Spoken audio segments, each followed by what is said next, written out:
This podcast is brought to you by the School of Advanced Study, University of London. Thank you very much. Well, first of all, thanks for inviting me. And it's really, really nice to look around the room and see lots of new faces, but also faces that are very familiar to me from different walks of my life. So that's really nice. And the other thing to say is that I was looking forward to this talk in any case. I think that although I'm not really an oral historian, in many ways oral history is a sort of natural close home for me.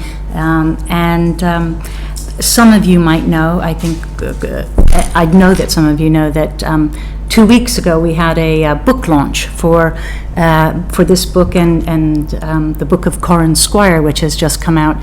And because of unforeseen circumstances, I had to miss that book launch. So, which was, anyway, an unfortunate and unforeseen event. My wonderful colleague Maria Tambuku stood in for me. But actually, this is the first time that, since my book has been out, that I've been able to talk about it. So I hope I do as well as Maria did. But in any case, so it's, in my own private feeling, it's sort of like, an inaugural event there. So for that book, and that would be this book. And actually, you'll see from the title, Narrating the Self, Temporality, Imagination, and Possibility. This is the first book that I've written that is, in fact, it's the first really extended piece I've written that's not really in any way based on an empirical study, okay? Some years ago, I was trapped on a train for something like, 14 hours in one day, and I wasn't really trapped on the train. I had to travel a place and back, and I thought, and on this train I sort of just had this quite intense conversation with myself, which was something like, what do all these myriad of projects that I do have in common with each other, or must I just face the fact that I am fundamentally and deeply, multiply schizophrenic, because I'm interested in such a wide variety of different things. And I sat and I looked at a bunch of papers that I had given, and actually stuff that I had not published papers on, but papers that I had been working on. They really were quite different. And I thought, let's see. This is a challenge to myself to see what they have in common. And the long answer is that this was the book I wrote out of that, because although they were quite discrete areas about politics, about aging, about how to do research, et cetera, for me, there was and there is always this broader umbrella, which is really about imagination, which is really about trying to negotiate the relationship between what is in fact real and how unstable that reality might be. In other words, how temporal and changing what is real, and also with what might be or might have been. Okay, and for me, that was really the really fascinating thing across the board. I mean, so it's bizarre to have a book, for me it's bizarre to have a book with, chapter titles like politics or aging. Joanna, how can you have one chapter called aging, or indeed education? But for me that was the interesting linkage, right? And so that was the idea behind the book, and indeed, can we find a chair for you? That's not very comfortable. Yeah, I do worry. Yeah. Look at people. Yeah. What's that? Anne's going to have a wee look. Oh, thank you, Anne. That's great, because that's not going to be very comfortable. Anyway, so that was the idea behind the book, and indeed that's really the idea behind this talk today. And just to give you an overview, I'm going to talk to you. The first part of the talk is going to be actually an overview of the sort of theoretical principles that I lay out in the first chapter. And then I'm going to look at really how they connect to questions of oral history and indeed of research, which is in fact the second chapter in the book.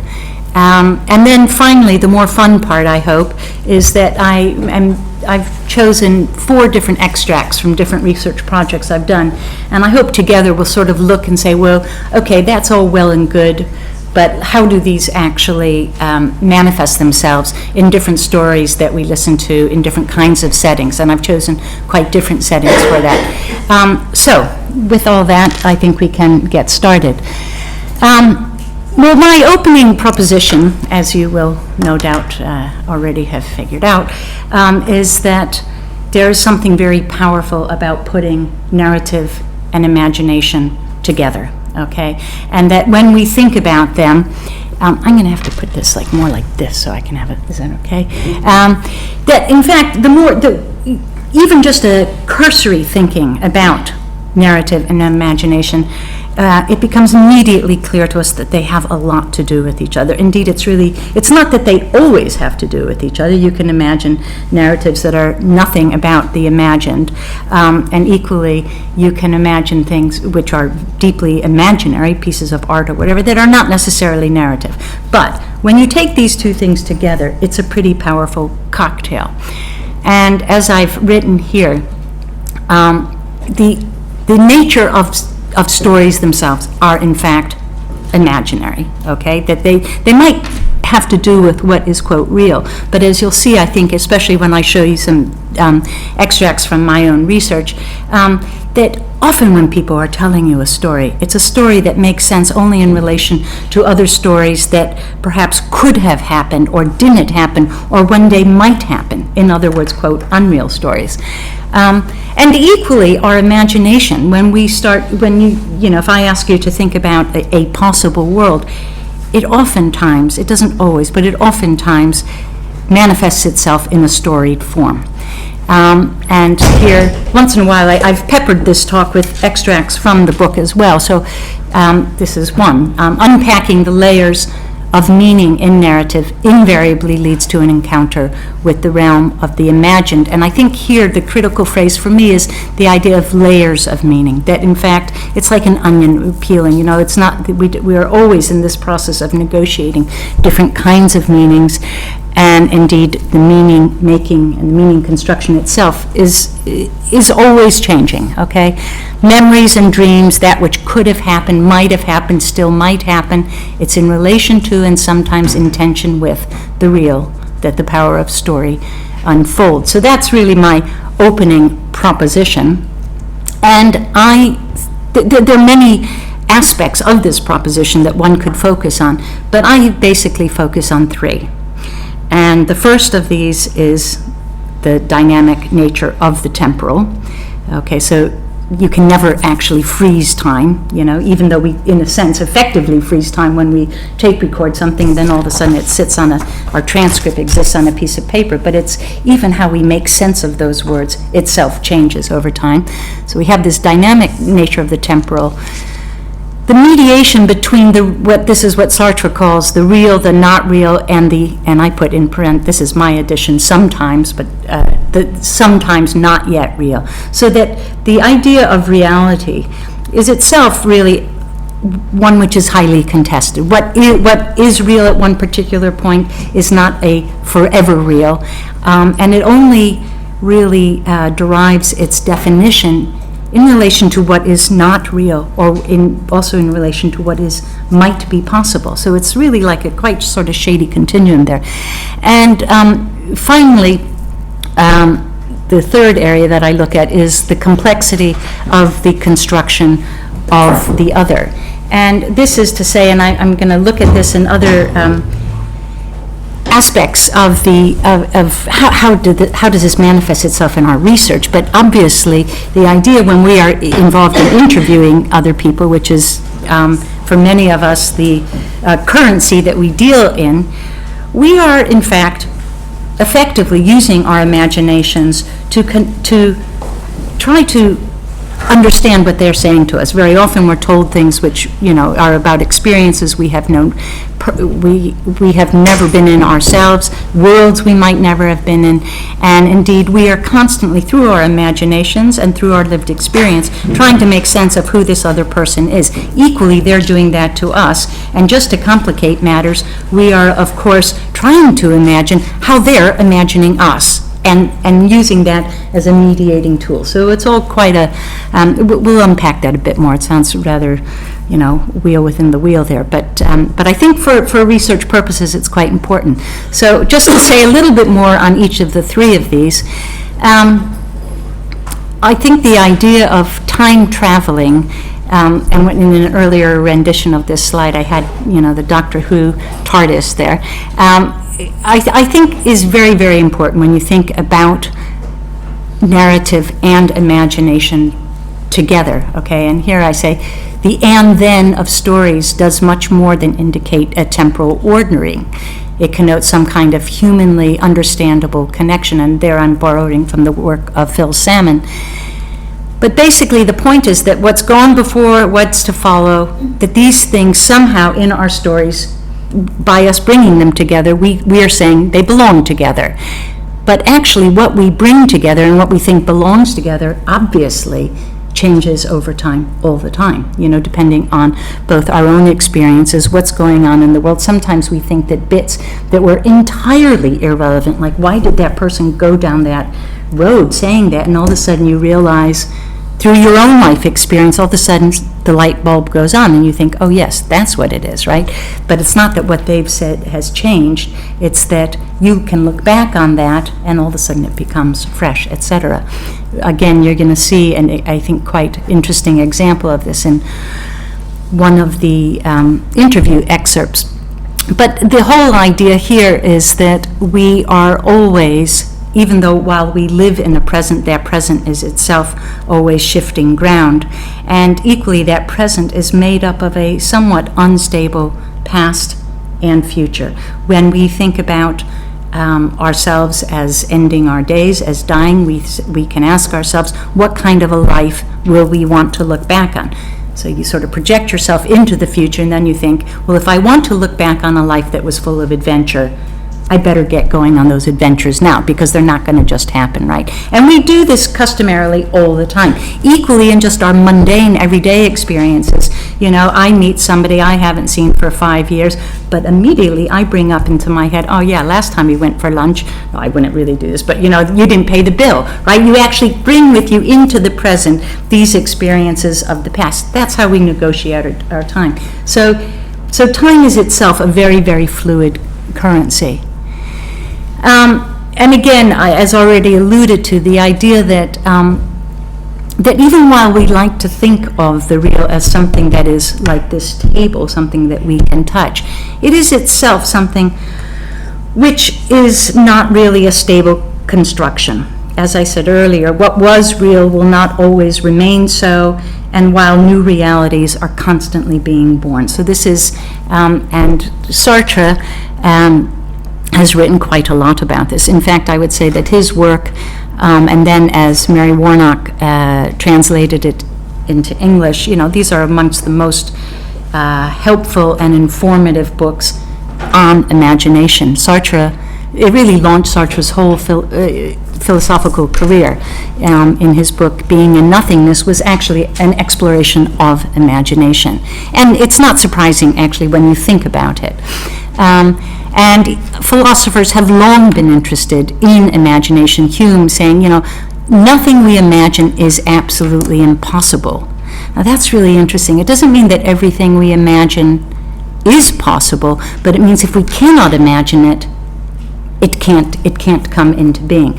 So here then we see this really powerful relationship between being able to imagine and being able to create possibilities for new and different ways of being. So therefore, in my line of work, political psychology, political narratives, imagination is everything, okay? Because if you want to move beyond a current reality, let's say, of injustice, you need to be able to envision a different way of being, okay? You need to that's why being able to think of utopian realities or whatever is absolutely crucial. And those are acts of imagination, okay? And as Sartre says here, being in the world is the necessary condition for imagination. One of the things I take issue with in my book is this, I think, really not very helpful juxtaposition between logic and the brain and the imagination, okay? And what I argue in my book is that really imagination is very much connected to the real world, okay? That it actually starts here and it integrates from here, and from that builds out other possibilities, okay? But along with Sartre, I think there's a very strong political argument for making the stand that Sartre does, which is that it is the starting point that we are here, okay? Because if you can't say that, the counter argument is that you're just way out there. Sure, you can imagine anything, but what help is it, right? And so if we start with the here and now, and that's what I do a lot in the chapter on politics.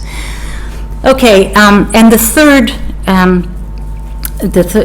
aspect that I look at is this idea of imagining the other, imagining other possible lives, and those other possible lives being, when we're thinking about ourselves as researchers, we're documenting the lives of others, but also the other possible lives are our own possible lives, okay? And thinking both of ourselves as someone who is constructed by other people, okay, in their minds and in their mind's eyes, and also then thinking of playing with that. How would we like to be seen differently? How would we, in fact, like to be differently?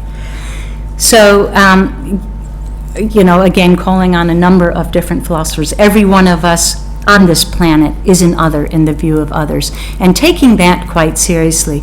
And in the chapter on education, thinking, well, how does that as a first principle translate itself into the classroom? Okay, how is it that we can begin, like people like Martha Nussbaum, but others as well, how can we begin to take what she calls democratic citizenship quite seriously as a way of trying to get people to think about imagining other realities, okay? Without saying, other kids who live in other parts of the world are just like you. Well, they may or they may not be. But why is it that we have to say that they are just like you in order to get you to engage with that? And there's a danger with trying to make everybody just like you. There's a really flattening, reductionist tendency there, which is, in fact, I think, a denial of the imagination, right? So it's trying to think about how that works in the classroom.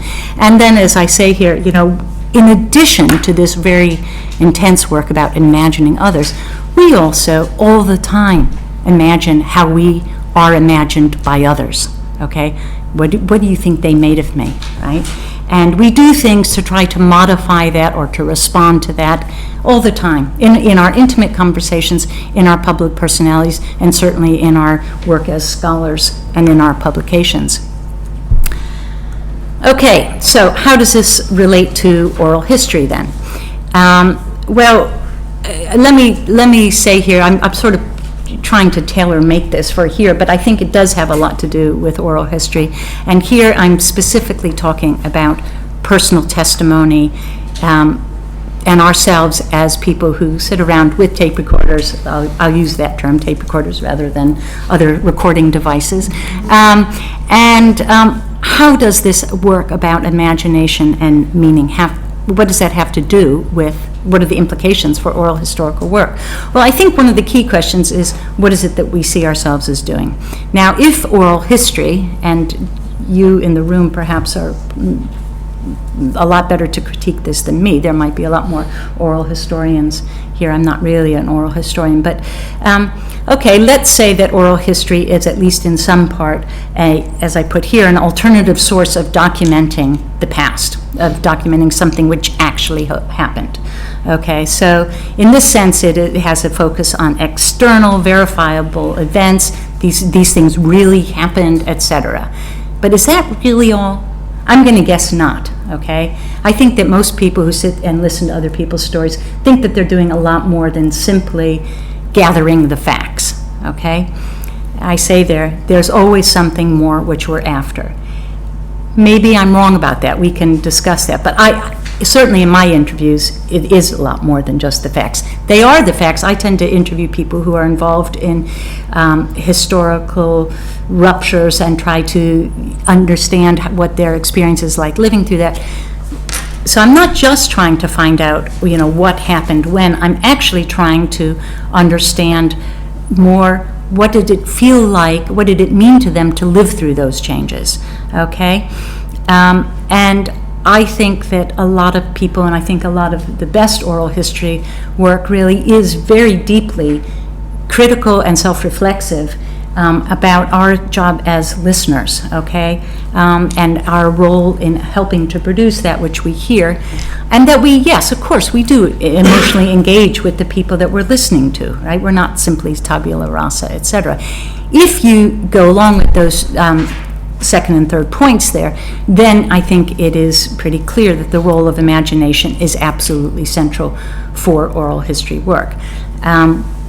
So that we are not only involved in trying to chronicle what happened, but that we see that what is really powerful about that is also in terms of understanding what people think might have happened, could have happened. This story really means something because had I not gone there, I would have been in this place, I would never, blah, blah, blah, blah, blah, right? And that's where a lot of the power of the story comes from. And equally, if you do, like Joanna does this wonderful work in reminiscence, and you listen to people, we're going to look at a really difficult extract, somebody doing a sort of life history, life review, really, and hearing about, a retrospective perspective on things that could have happened that didn't happen, the life not lived, the life I should have lived, okay? And it's you can get a lot of the historical content from that, but I think you get a lot more than just the historical content. I'm not trying to undermine the historical content, but actually going for questions of meaning, as we said in the beginning, or as I said in the beginning, it's multi-layered. You're just taking this onion and ripping off a few more layers. And as I already said, so the past is never past. It's constantly reconstructed in light of new and different presents, okay, and futures. And I think, again, you'll see this in some of the data that I'm going to show you. And that imagination is a really important tool for uncovering the depths of actually, quote, the real, the unstable real, as it were. Here I'm just going to use a, can you tell me when I'm like a half hour in or something? Okay. I'm a half an hour in, is that right? No, you're 20 minutes in. Okay, that's fine, we're all right then. I'm just using a quote here from Selma Ladesdorff's book, Surviving the Bosnian Genocide, which I just think is a wonderful book, to try to illustrate some of these points here. She starts out, there's always a story about saying goodbye to a husband, a son, a sweetheart, a father, or another family member. A man and a woman embrace each other for the last time, their faces strained and wet with tears. A father hugs his daughter hastily, both knowing they will never see each other again. She actually goes on in this vein for quite a bit. And then she says, well, history is the totality of such small, sad moments. Although seemingly insignificant, they are of great importance to the people who lived them. For years, I listened and discovered that their totality creates a history of how people survived the fall of Srebrenica and then continued on with their lives. Now, her book, you can actually there's a lot of facts in there, okay? And clearly the experiences of these people does not make a lot of sense outside of the historical context. That's obviously central. But actually, why I use this quote here is that she does so much more than that, okay? Because she communicates what it means to live through those times, okay? And she's got some really exceptionally moving passages in that book which communicate not only history, but actually the meaning of the experiences of living through that history. And I think that one of the things she talks about a lot in that book is the difficulty of listening to those stories, and she didn't live through that. I mean, she did actually live through other quite horrific experiences, but actually it takes an engaged heart and mind, okay, and indeed an imagination to be able to understand the stories that she's told. And for a wonderful analysis of how that's done, you should look at her book. So just to divert for a moment then to, as I said, the second chapter of this book then is really, it's almost a chapter, a different kind of chapter on methodology, okay? Because I spent some time thinking about how to talk and think about how we enter into other people's worlds. When we are interviewing people whose lives have been so different to us, how is it that we actually go from what we live and know into their worlds? And I spent quite a lot of time thinking about the metaphor of magic. And indeed, I gave myself a real gift, because for a long time I was actually reading about magic, which was lovely. And one of the real highlights of my last year was that I got to meet David Blaine, and he hugged me, and I felt like I should be, I don't know what, on the front page of the newspaper. It was just so exciting. So, but I get ahead of myself here. So how is it actually that, and what are the boundaries for us about trying to leave what we know and enter into the world of somebody else? Well, I think that, and I'll go through these slides rather quickly, but one of the things is that when we are listening to other people's stories, we want to be transported. But of course, we are transported to worlds which we might or might not believe are true, because, again, this idea, only he who is convinced convinces. I think that's really fabulous. And for many people who we might interview, there are no independent records of their lives. If you're interviewing somebody who's particularly well known and there's, other records of them, fine. But more often than not, we're interviewing people and we're just sort of going on, well, I kind of believe you. And even if it's objectively not true, if it's your truth and, it's a subjective truth, that's fine. And we sort of, we make a pact with them that we are going to, for the moment at least, and try to entertain that what they are saying is, quote, true.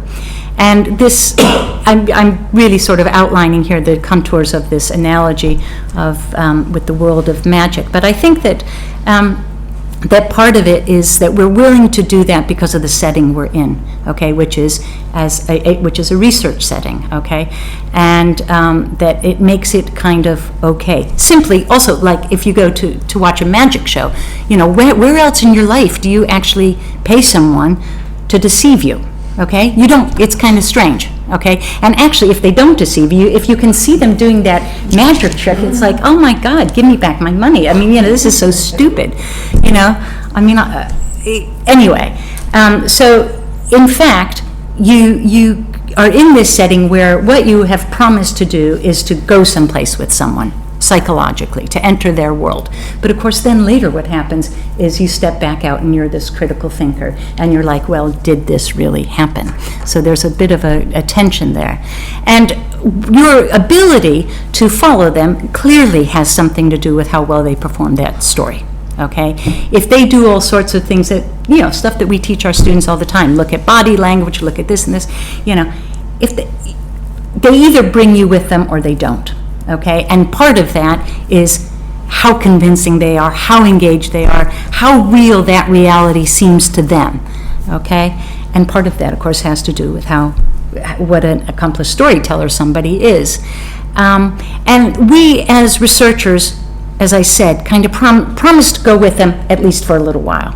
Okay, but again, we don't continue to promise to do that when we're writing up. But here then is the question, how far are we willing to go? Okay, when somebody tells us something that we think just sounds so absolutely, let's say, horrific, some deeply traumatic story. I think probably a lot of us have had that experience. Do we just say, did that really happen? I mean, did it? I mean, that might be your subjective internal reality that it did, but I mean, did it actually happen? I mean, if somebody says to you, and then my arm got, cut off, and you see that their arm isn't cut off, then you think, okay, maybe you felt like that happened, but that isn't really what happened. Whatever. But that's not usually an option for us. So we then have to ask ourselves, when something is so far beyond our ken, okay, and how long do I have? How long do you want? Well, a little bit longer. Good, okay. So we have to ask ourselves, how far we're willing to go into their world, and how much we're willing to sort of, and at what point do we draw back and say, well, I don't have any objective verification of this, okay, but neither do I have anything that actively dispels it, okay? And I do think that these are questions of not only of who we are as researchers, but also questions of imagination and our ability to go somewhere with someone, at the same time trying to balance with that the counter inclination, which is to say, really? So we try to say, yes, I'm interested in your world, and I want to see something, I want to hear about whatever your experience was doing this, whatever phenomenon it is that I'm researching. On the other hand, at some level, there are some limits to how far I'm willing to go in believing things which I think are clearly not possible in terms of having happened. I might say that's your subjective reality, but I don't actually believe that, quote, really happened. And neither do we perceive ourselves as being in a court of law. We're not jurors who are trying to, see whether or not somebody, really did commit a crime or whatever. So here I say our narrative imagination is our most valuable tool in our exploration of others' worlds.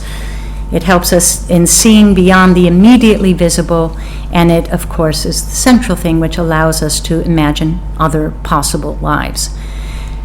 Now, the next, I'm going to give you 4 examples, if I have the time, of how this might relate to actual research that I myself have done. So this first story, which I think illustrates this idea of the imaginary nature of story. This first story, I'll just tell you 2 sentences about the person. She is called Ursula Herzberg. She was a East German woman in her 70s when I interviewed her in the 1990s, 3 years after the opening of the Berlin Wall. She's Jewish, as am I, and that was relevant because she talked about it quite a lot. And she had come over to Britain in the Kindertransport, but had lost a lot of family in the camps.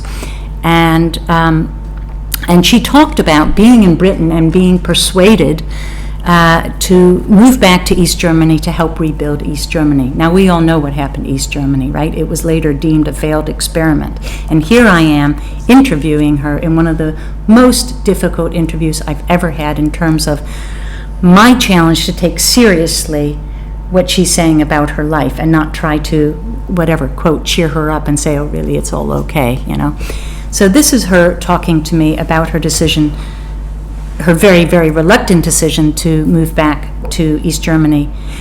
I want to say something else before I say that. I, at that time, had been involved in a study, as Graham said, of lifetime socialist activists. She actually had in her hand the book that I had written about, that Lifetimes of Commitment. And she turns to me and says, with that book in her hand, she goes, I could have been one of your people, okay? If that was her cohort. She says, I could have been one of your people, and instead, I'm one of these people who people think have been responsible for this horrible state of which we call East Germany. So she says to him, so that was really, anyway, a double helix.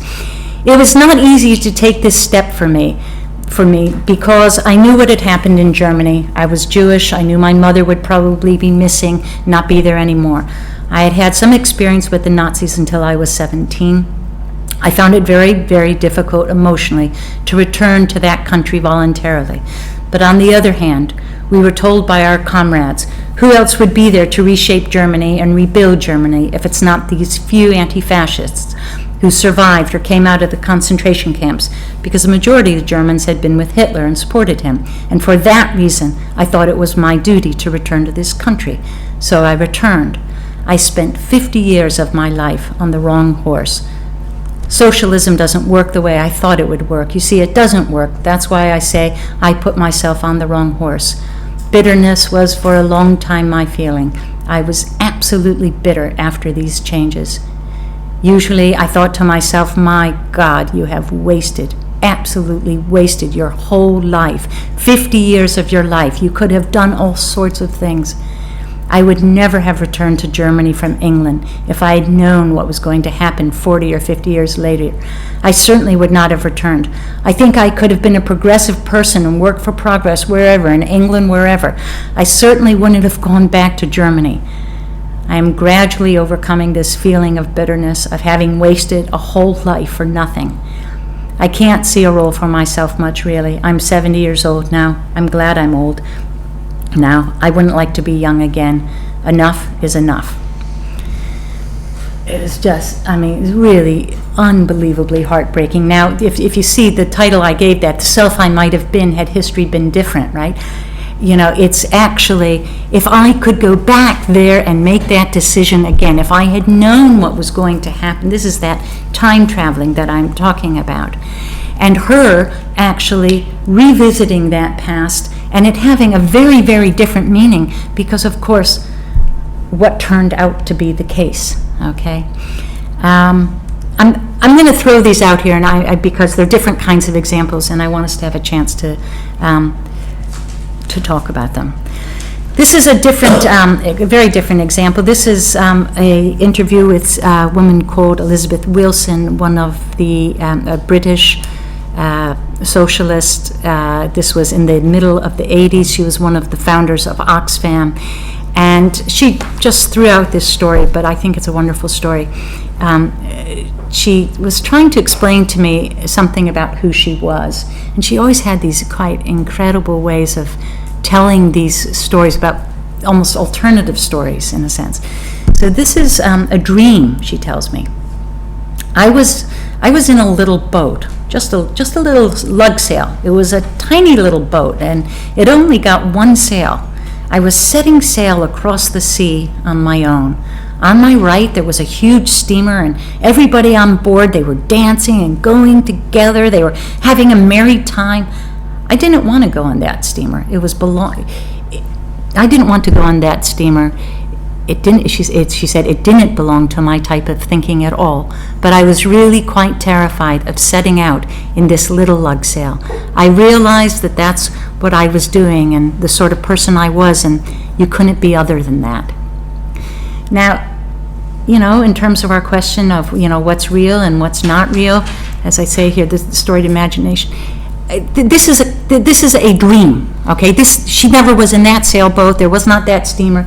But I think, and my proposition to you, is that dream actually tells us a lot about her and about the experience and about her in her mid-70s looking back on the life that she had lived, okay? But it doesn't have a lot of factual content in it. But it helps us a lot, I think, in terms of uncovering meaning. The third example is me looking back on a project that I did in the early 90s when I first moved back to the United States after having done my PhD. And I found myself in a rather bizarre situation, which was living in Colorado Springs, Colorado, which is the most militarized place in the United States, or it was at that time, I don't know now, and therefore quite possibly the world. And it was very strange because that was as the Gulf War was breaking out in the early 90s. And there was some very, very brave people there who set up a 24/7 anti-war vigil in the middle of this town. And they were subjected to unbelievable harassment, physical harassment. And I did this study with them and with some other kinds of people. And years later, I then revisited that data. And like some of you in this room, I think that there's a lot to be said about the strength of revisiting data and actually the power of stories that can be uncovered subsequently. And looking back on the data that I gathered in the early 90s, I was just absolutely struck by how powerful these hyper-patriotism narratives were in the United States. And this is 10 years before 9/11, okay? Not by the anti-war group, obviously, but by actually the people who were physically threatening them at their peace camp. So here I write, here I'm quoting myself here. I feel now, when I look back on the research I conducted in Colorado Springs, that it contains far more than I could ever have realized at the time. I'm overcome by a seemingly contradictory set of reactions. On the one hand, the project is marked by the absence of 9/11 and innocence of events and their fallout, which were still to happen. On the other hand, the arguments made at the anti-war vigil and at the anti-war vigil, because they actually set up one right next to them, mirror those which would dominate our post-9/11 world. So to me, this is an example of, really, as I say there, the temporality of interpretation, that there is, in fact, no, even while the data are constant, their meaning are not, okay? We see different things of them. They are produced in a very particular time, but actually what we can derive from them changes with history as well. And again, if you think about that time traveling thing, I think it's very, very much there, because this is me looking back on then and seeing what I couldn't see then, but see now.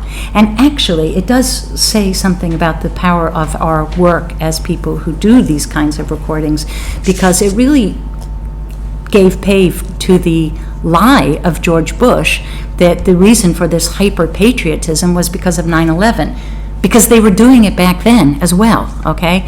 But this was, so in fact, it's a real sort of narrative conflict as well, not to mention a highly political one. Okay, and the last example from my data, we go back to East Germany.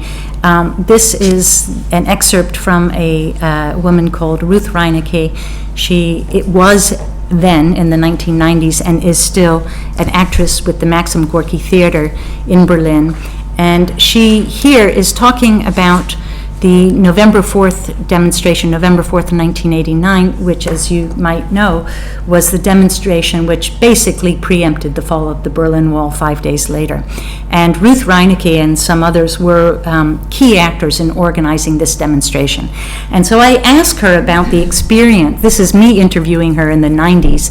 And I asked her about this experience of being at that event on November the 4th, what was it like, and because she had done so much organizing for it.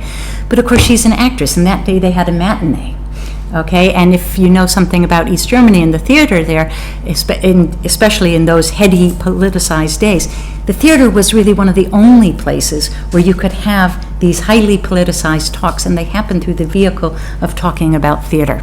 Okay, about the play, people would stay. So people would stay afterwards and talk, quote, about the play, but the play being, of course, mirroring life.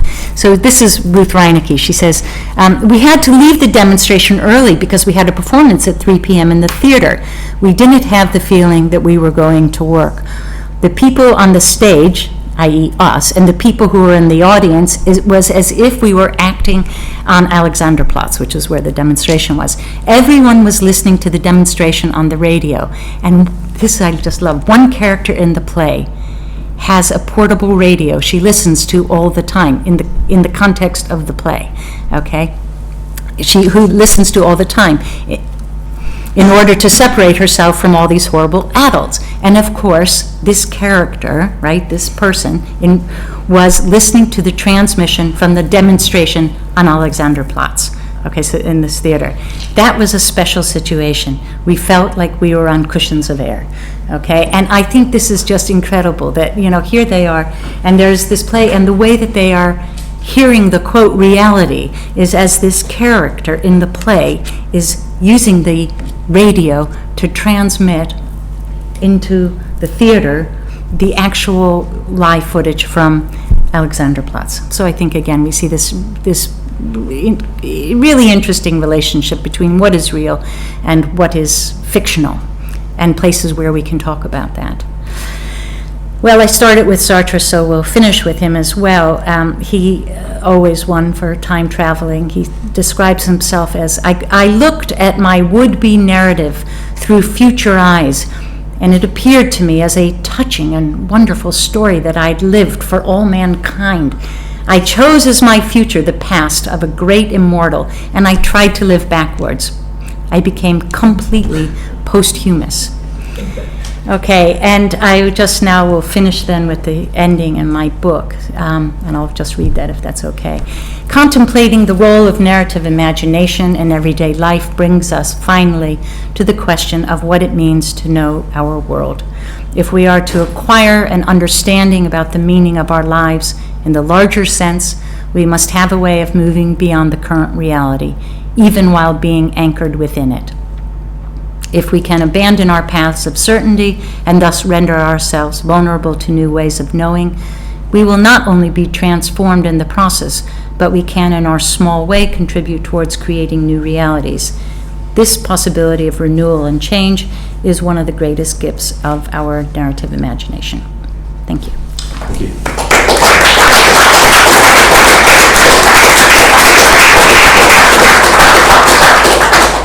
All right, well, lots to think about. I'll open up for questions. Any immediate thoughts, questions? Okay, good. You've also written about counter-narratives, and it strikes me that a lot of this is actually what's going on here, is people imagining other ways of thinking about self and storying self and countering that with, but how many possibilities are there? And the historian in me wants to say, how historicised are they? Mm-hmm. Do you see what I mean? So even the imagined ones are located in some historical Of course, moment. absolutely. I mean, I don't know, I'm not going to say, quote, how many are there, we can't put a number on that, but of course, I mean, I absolutely think that all of these have to be historicized. They have to be put in the historical context. But my point really is not at all against that. I mean, I deeply believe that. But that actually trying to hold on to how that changes in time as well. So trying to understand that even while Ursula and what she is saying, she might not, if she were alive now, she might not say that now, okay? That she was saying that shortly after the wall had come down, but that equally it wasn't just that it wasn't just about that historical present.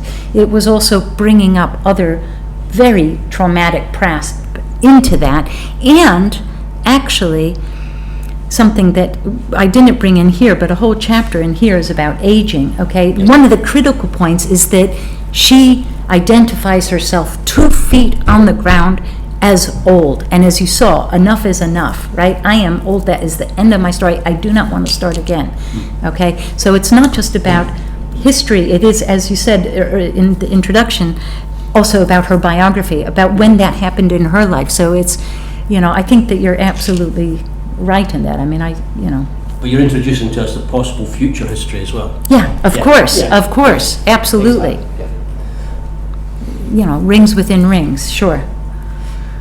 Well, just a couple of things. I was thinking what's really interesting about what you're saying is that it works well with new theories of memory, which are that memory is not about the past, actually it's about planning and about thinking about the future as much as anything. Yes. And I like the way you talk about the future.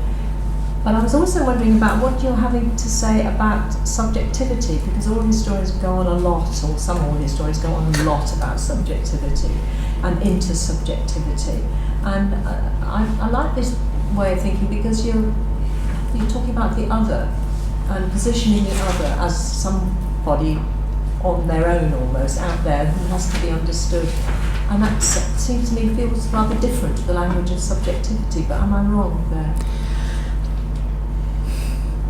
I think our constructions of the others are subjective. Okay, so I would not separate those. And also the idea that it's not just the other out there, it's also about ourselves as other, also to ourselves. Okay, so part of the whole thing about memory is also that, I am both the same and different from the person I used to be. Yeah. Okay, I mean, I know I'm sort of preaching to the choir, so it's easy here. But this whole idea that we are also other. But I don't see that as, there are objective components to that. I'm looking to you because you were saying about the historical context. There are, but there are very important subjective components to that as well. And I think that my latching on to the idea of imagination is both about subjectivity and objectivity, okay? That imagination, I mean, I argue a lot in this book, perhaps just with myself, that it's actually not just something airy-fairy, cozy over there, that it's actually connected to something which is real, which is, quote, objectively real as well. And that it takes off from there. It is sort of beyond what's real. And I would say that is true both in terms of describing settings and experiences, but also of people, okay? So that there is a person, Joanna Bornat, who does this and this and this, but equally, and you are, whatever, objectively real, but equally I am constructing you and I'm bringing all sorts of things into that, including a history, okay? And that's actually part of it as well. And so I wouldn't see it necessarily as moving away from subjectivity as much as coupling it with objectivity as well. And I think that, just to push a little bit harder on that's actually really important in all sorts of ways, not only in terms of ideas of aging, for instance, and who a person is biographically over time, but also politically, okay? And in the chapter on politics, I really do, I use as the example Obama's storytelling, but why that is so absolutely crucial in terms of trying to help us imagine a different way that things might be, but starting with the here and now. Okay, so it's like it's almost like storytelling as a way of policy, and actually not coincidentally, Obama does use that as a way of trying to garner support for his policies. Anytime I get these emails all the time. Tell us your X story. And so, anyway, but in terms of trying to connect what is both objectively real and subjectively constructed stroke imagined. Thank you, Molly. I think it's connected what you were saying. I found how you connected imagination and reality really fascinating, because what I understand from what you discussed, you are not seeing reality like a static phenomena there, but like a process with three components: real, not real, and not yet real. So there is a movement in there, and that movement is the fascinating part of how we imagine, particularly history. And then it makes it, really a moving relationship. In terms of movement, and emotionally as well. I thank you for that comment. I would like to take credit for that point. I want to say it's me and Jean-Paul. It's the two of us together, okay? But I think it is absolutely central, okay? And that's really one of his central arguments. But actually, let's face it, it's something that he wrote, half a century ago, okay? And it's kind of stayed almost dead and buried. There's been given how rich this whole question of a dynamic reality and a dynamic imagination are, there's almost nothing on it.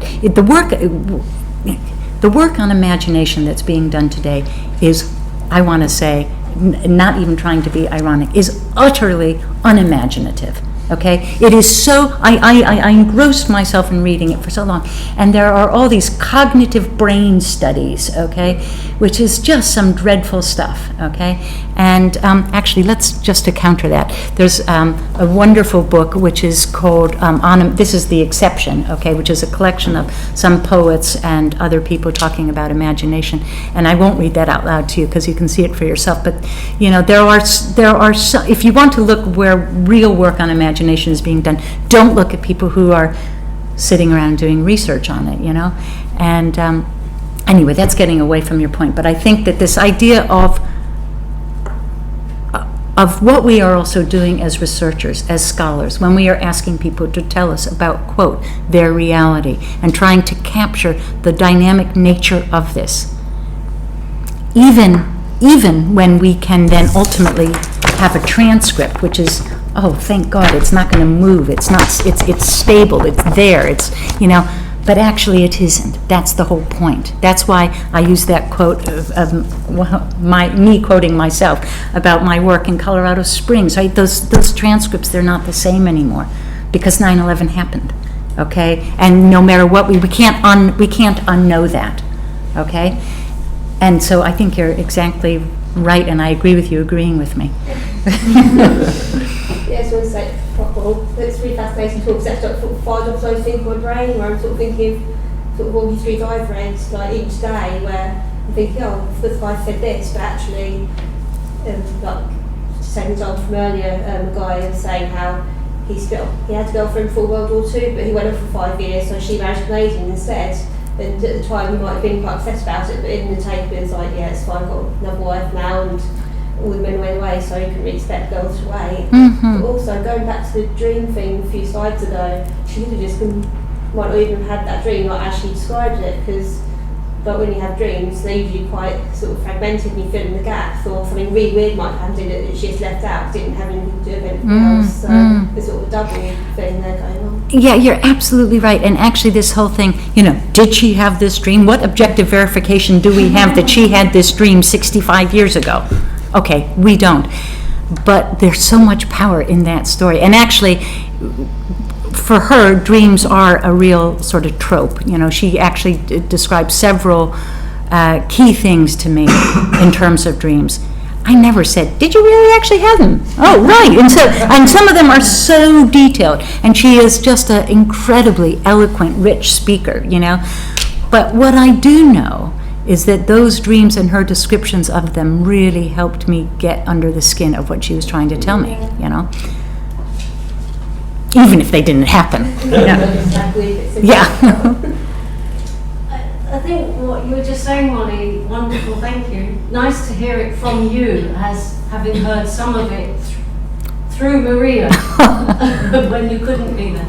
But what you were just saying about imagination, which perhaps maybe I, but maybe others too, always think about imagination is then future. But it actually links what you just said so clearly with what Mark Freeman says about hindsight. Oh, yeah. In terms of what you were just saying about post 9/11 and how we then see that. So the two also are hand in hand. Yeah. Imagination and hindsight are sort of, do they even work without each other? I don't know. No, of course they don't. Not only, that's that whole, I don't know that I was able to really do justice to it, but the whole argument about temporality is it's not only not just about the future, it's about the past, the present, and the future. It's across the board. And it really is, it's like you need to stare at that M.C. Escher picture and think, where are all these things going? Because that's more what it's like. But I think that when we begin to take the role of imagination seriously and its connection to reality, the real, the not yet, whatever, that when we put those things together, I think our work as documenting, quote, what really happens is also that much richer, right? I'll just change hindsight to memory. You asked Molly, but where else do you pay to be deceived? And the answer is general elections. The answer is politics, isn't it? Not so sure that we would happily go along with that. I mean, I would happily have a glass of wine and laugh with that, but I wouldn't actually say I'm so pleased that certain people... Is that too cynical, is it? Is that too cynical, is it? I What don't I'm getting know. at is a political imagination that people then invest in some projects. I mean, the example you gave is one of those, isn't it? There's something else going there. It's not just looking backwards, but she also locates herself in the past looking forwards. Yes, of course. Yes, I do think that. But I don't think, I think that people feel very wronged when they think they've been deceived in politics, okay? And you don't need to look much further than the case study I offer in there of Obama. It's the people who are the most depressed are those who are trying to think about what's happened with the NSA or Guantanamo or drones, I mean, this is, you don't, I mean, forget the criticisms from the right, because you don't need, that it's actually the ones which are closer to home, people who feel, this wasn't what you said. And so I don't think that people think, in a serious level, no, I don't think people are okay with, you said something and you actually, we drank the Kool-Aid, right? We believed you, and no, I think people feel very, very wronged about that. Questions? You guys have worked hard for wine, yeah. So. Well, we can do that. I was told we weren't allowed to have wine until I talked. One thing I found really interesting was the fact that you can look back at your life, say from now, on a certain incident or something, and you view it in a certain way, and 10 years before you might have looked at that same situation, and it feels very, very different, and that actually, as you go through life, your relationship to what has happened in the past changes, and I think that's well, of course, then you have an issue about your history, your interviews, that you interview someone in 1992 and you interview someone, well, you've done this in East Germany 20 years later. I don't wait with great expectation for the book, of course, Molly, but whether the people that you've interviewed in fact have very different views about what the situations that they talked about in 92 and 2012. Okay, that's an interesting question. And yes, thank you. Yeah, that's sort of foreshadowing the book I will one day look back on having written, but have not yet written a sentence for. So I'm involved, as one said, in a project re-interviewing a number of the people that I interviewed initially in 1992. And one of the really fun parts about that project has been to send them the original sound recording of our interview in 92. And so we send that to them, and the first part of that interview is looking back on the selves that they communicated themselves as being at that point. And it's myself and the same translator and them, and sometimes in the very same room. And that is really, really, really fascinating business in terms of these kinds of issues. But to the extent, how much continuity of self, it's really interesting. You'd like to think, or not you'd like to think, you might tend to think that people would say, oh God, I'm really, really different. But in fact, and maybe it's because these are highly politicized people anyway, and they were very much talking about politics, but I think people's experience of listening to that tape is, I was pretty smart. I can't believe how much I foresaw at that point, even so early after the wall had come down. And it's really one of the most, I haven't systematically looked across all the data, but one of the, intuitively, I want to say one of the strongest, quote, findings, to use that language, is a real sense of connection with the selves that they articulated 20 years ago. So in fact, this experience of re-listening to themselves has been really, really powerful. Now, of course, many different things have happened, okay? Life has moved on, their lives have moved on, my life has moved on, and that situation of the raw Germany, the just newly discarded East Germany is it's long gone, okay? So that has a different complexion on it, but it is a really, really interesting exercise. But probably a higher degree of consistency than I would have anticipated. Well, I mean, those political people, yeah, who've got this, deep structural formation about their world, and they've understood it from that. So if you took another 15 people who were not that way, but just ordinary people who've been caught up in vehicles on the East German side, and you've done it with 15 people who have been non-political, I wonder if you'd have had such a consistency, whether in fact they might have produced a very different set of results 20 years later? My guess is that it's very possible that they would have, okay? Because the reason I identified those people to talk to in 1992 was because they had, in fact, not only then, but over a long period of time, thought about these issues long and hard. So, and while I say there is consistency, of course, it's more like consistency of principle rather than consistency of action. Because one of the more interesting things to me is that it does connect to my earlier project of, lifetime activism, because they would find different ways of expressing principles that they adhered to in the early 1990s, but they weren't. I mean, one woman said to me, "Look, I'm an archivist." She was one of the leading people in terms of the political changes countering the state, the East German state in the 1980s. She put herself absolutely out there on the front line all the time. Now she's an archivist, but she says, to her, that's political work, actually, and probably you won't need to be convinced that is political work. Actually documenting, this is, by the way, the Robert Hoffman archives, okay? And she's the archivist there, and that is political work, because that history, documenting that history, making sure that those records are there and available to people. She said, I don't need to go on demonstrations right now, and other people can do that. There are other ways of expressing the same thing. So it's both consistency and change. But I see that really as more consistent than change, actually. So is it realising her imagination in some way?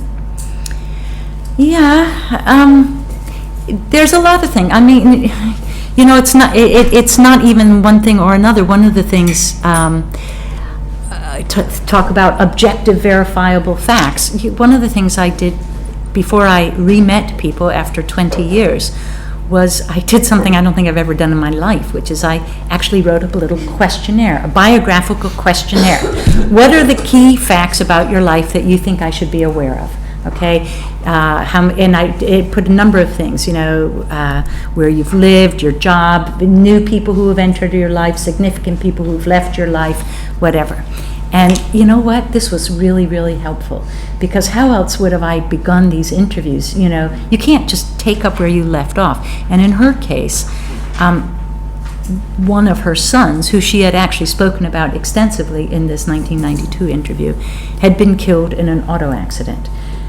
One of the things about re-listening to that tape was that she remembered a conversation that she had had with him, and which she had in fact taped with him. She didn't even remember she had taped this conversation, and she went to go and find this tape with her son that she had made after the wall came down about his feelings about being East German, in the context that there's no East Germany. Okay, so it's not only, I think it comes back to really what Chigdem was saying earlier, this idea, this relationship between these different realities. So part of it is she's a changed person. Her principles aren't changed, but she's a really changed person. She's a much more depressive person, actually. And she one of the things she says is, I listened to myself and I really had such a lot of oomph. I had a lot of energy. She goes, I'm not like that now. I don't feel that way. I think it quite understand, it really, really permanently knocked the wind out of her sails. And so I don't know that it's not only imagination, it's also changed reality. So it's complex. But it's another argument for this whole revisiting of data as well. Not just us as researchers, but as people participating in projects. Because boy, she personally, I think, got a lot of that. In the end, that conversation led to a different place, which is that I have archived all of that project now at that place. I just thought, you are doing such great work here, and only last week I managed to oversee the transfer of all of my tapes and all of my transcripts and Vaughn's gorgeous pictures to this archive. So you don't know where things end up. Good. It does strike me that imagination and archive and biography and setting out a questionnaire in East Germany and former East Germany is quite different perhaps than the States, particularly with older people, so that there's a fair amount of biographical information collected by the state in East Germany, and placed in archives, and there's a sort of tension also between what people imagine, what people remember, and what has been recorded. You know, so it strikes me as quite a complex relationship between spoken and written words, between remembered and recorded, and. I mean, it's interesting. There's two things I want to say about that. One is some of these people were really public figures, and I had a research assistant for a while who was based at the WZB in Berlin, and he was sort of, trawling through all sorts of media, getting information on these people, and he could list the facts. Okay. Not about all of them, because they're not all equally well known, but about a lot of them. And I looked at it and I was sort of thought, would they identify those same things as being critical? And it kind of, it was helpful to have his paragraphs about them and stuff, but actually much more helpful, there wouldn't have been that thing about her son, for instance. Now, what was interesting about her son was we never mentioned it once in the interview, and we didn't need to mention it once. It sat as a big hole right in the center, right? I didn't have to say, that must have been upsetting for you. What are you, but she knew I knew it, and we knew it, and it was shared between us. And it's just not something that we would have ever had. So it was interesting for me, who never does questionnaire kind of stuff, to have that. And some people wrote pages and pages, and some people literally, just the facts, ma'am.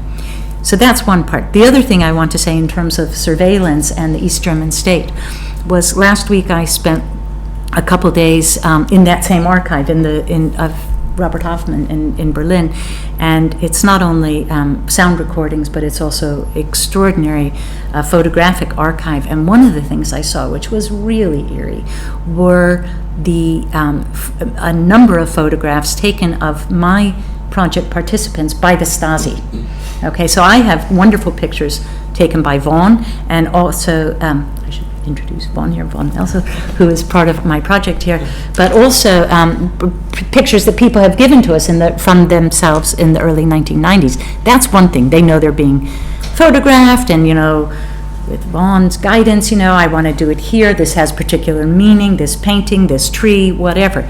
A completely different feeling than looking at these pictures, which really should never have been taken. It feels, and I was with one of them in the archives as we were looking at the Stasi pictures of him, literally rolling a cigarette outside his apartment, okay?